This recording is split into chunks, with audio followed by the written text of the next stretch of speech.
Just because they're anonymous quotes doesn't mean it's gossip. Would you accept that if you're getting these kinds of, people, MPs speaking on condition of anonymity, there's a bit of tension within your plan, within your party? No, there's not. There's no tension at all. There may be a few that want to try to make hay for their own personal gain, but our party room, that's tension, is the isn't it? first party room to support. No, there's no tension. But tension is when you don't have a majority, and there is a clear majority of our party room that wants nuclear power. We're the ones that actually started this conversation. The first thing I did when I became Nationals leader was write to the Prime Minister and say that the Nationals believe in a mixed grid, not putting all our energy eggs in one basket, to take away that concentration risk and to give us firming power so that we have sovereign capability of manufacturing in this country. The Nationals are one that started that. And we will finish it. And I'm proud to say that Peter Dutton is the first Liberal leader to have the courage of his conviction to come on that pathway as well. And so we'll be very honest with not only the communities but the Australian people about making sure that they can have surety in reliable, affordable power that will give them baseload power that will mean we can manufacture things in this country. Because the one reason why we can't manufacture in this country is because power is too expensive and unreliable. If you go down an all renewables approach, it actually makes it even less reliable. Batteries can't support, Tomago or a smelter in Gladstone. And so we have to be honest about what our opportunities are, but we've got sovereignty of our resources and we'll have a common sense energy approach. There is no confusion, there is no angst. We are working through a structured process, Peter Dutton and I, and we'll make sure that we're honest with the Australian people every step of the way. Do you think it's going to be an easy sell? Oh, look, obviously this is a huge policy shift, but I think what you're seeing in polls, not only today but in the past, is that people are prepared to open their mind to the new technology that's there. We're not talking about 1950s technology. We're talking about technology that's been used safely around the world for decades. And what they want. And I think even in the Australian poll, where they're trying to say that the Australian people have given a tick to Albanese's plan about manufacturing solar panels, giving subsidies for that, the question goes to the heart of, do they want manufacturing in this country? Well, we all do, but how it's sustainable isn't through giving subsidies that the Australian taxpayer can only afford for a certain amount of time. It's actually setting the fundamentals to underpin that, which is reliable, cheap energy that's zero emissions, which nuclear energy can provide manufacturing sector. So there'll be a clear difference between ourselves and Labor, and the polls are showing that Australian people are more and more open to understanding that there is a technological solution, and we should back ourselves as a country, change this culture of this country of saying, why can't we do things, to how do we? And that's the can-do nature that Peter Dutton and I'll bring to the Australian electorate at the next election. Would you agree that most people are worried about cost at the moment? We're in a cost of living crisis that, even when you're out of a crisis, it rarely changes. The cost is the number one issue, reliability, of course, one of them as well. When would your plan, bring costs down? Well, and that's what we'll be very clear about. What you've got to understand is that we'll make sure that there's an honest conversation about what the energy mix is, that renewables are not the cheapest, because a nuclear power plant will last for 60 years. Wind towers at best would last 15 to 20. So you'll have 3 replacements of those over that period of time. And that's before you even have to put in the 28,000 kilometres of transmission lines. This government's going to spend over $1.2 trillion of your taxpayers' dollar to transition to an all renewables approach, giving us concentration risk, putting all our energy eggs in one basket. What we will say is there'll be an upfront investment that will give long-term reductions in energy prices, but will underpin our sovereign capability to manufacture in this country, bring it back to the shores. We've already seen so much manufacturing loss in this country. And so that's what you'll see from us. We're not going to be bullied into putting this at any timeline, but you will see it before the election. And we'll be honest with the Australian people about what that energy mix will look like. What do you mean bullied into putting a timeline on it? Isn't that exactly what we need? Announcing it within the next couple of weeks. Oh, okay. So you're talking about the plan. So we'll announce about the blueprint. Yeah. Okay. Exactly. We'll have that for the Australian people to... No, and look, this is a complex piece, as you've just articulated, rightfully articulated. This is a big shift in policy, one that we need to bring the Australian people with us on, and we need to be able to demonstrate about making sure that an all renewables approach is going to be detrimental to this country, makes us more vulnerable. But we have the sovereignty of our resources to have an energy mix of transitioning coal into nuclear with gas. We're going to need gas is going to be the energy that transitions and helps not only nuclear works but help renewables work.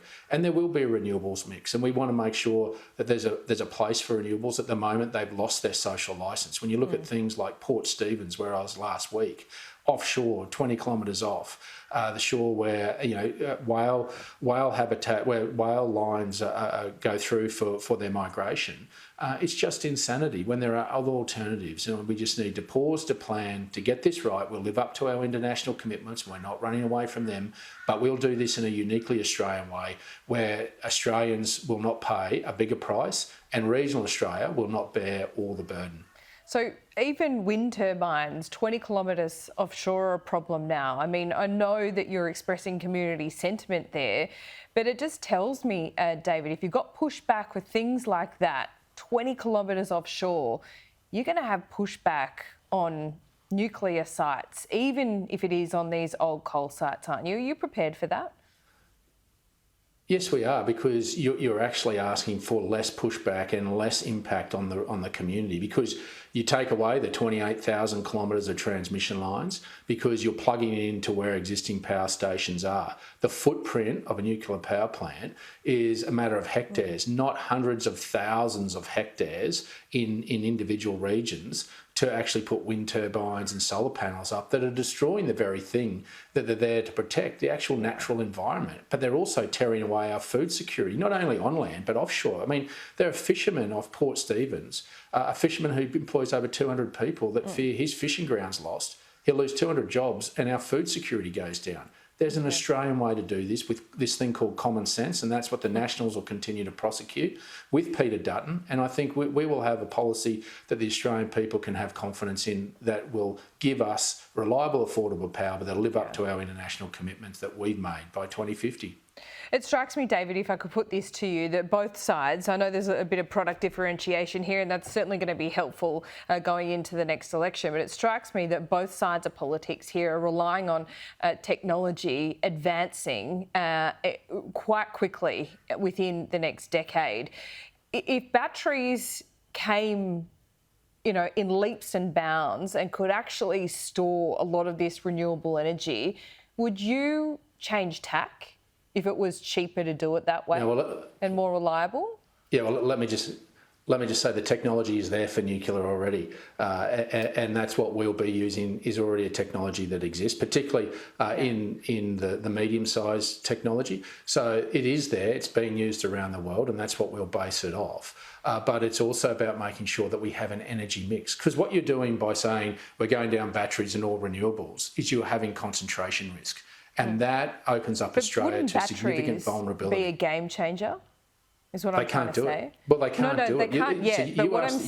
But what I'm saying, if this technology came, advanced well beyond expectations, would you change tack? Because would that be the better option? If no, because it comes back to the point that I made initially, is that it's not about having concentration risk. It's spreading our risk of having coal transitioning into nuclear with gas firming, with carbon capture storage to reduce to zero emissions, and then a mix of renewables. And that's what we're saying is we can have a mix because we have sovereignty of all our resources in this country. Yeah. And that's the sensible way, instead of putting all your energy eggs in one basket. Now, batteries may get to some point, but that mix of what we have in renewables can be supported by the technology in batteries.